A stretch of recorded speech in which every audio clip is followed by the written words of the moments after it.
ఒక్కసారిగా చిన్ననాటి జ్ఞాపకాలు గుర్తొచ్చేసాయి. ఇవి తినగానే టేస్ట్ అయితే సూపర్ ఉంది. అప్పట్లో మనం తినేవాళ్ళు. ఇప్పుడైతే అసలు దొరకట్లేదు ఇవి. ఇప్పుడు పిల్లలకి అస్సలు తెలీదు. మా పాపకి చేస్తే చాలా నచ్చింది. అయితే ఇది ఎలా చేయాలో ఈజీగా చూసేయండి. చింతపండు, అలాగే ఖర్జూరం, కిస్మిస్‌లు ఒకసారి నార్మల్ వాటర్‌తో వాష్ చేసేసి, ములిగే వరకు వేడి నీళ్ళు వేసేసి అరగంట అయితే ఉంచేయండి. అరగంట తర్వాత ఇందులో ఏమైనా పిక్కలు ఉంటే తీసేయండి. చింతపండు పిక్కలు.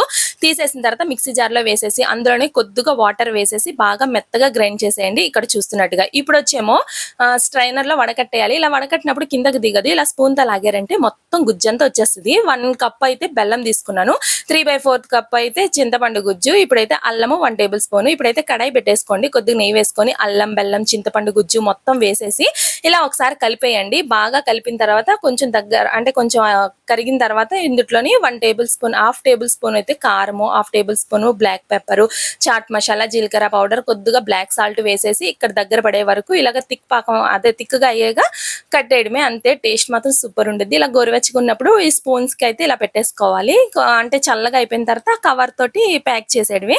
టేస్ట్ మాత్రం సూపర్ ఉండిద్ది. మీలో ఎంతమందికి ఈ చింతపండు అంటే ఇది చేసింది ఇష్టమో చెప్పండి. దీని పేరేంటో కూడా చెప్పేయండి. నా చిన్నప్పుడైతే జామ ఆకులకి కొంచెం చింతపండు వేసుకొని కారం, ఉప్పు వేసుకొని తినేదాన్ని. వీడియో నచ్చితే లైక్ చేయండి. ఓకే. బై.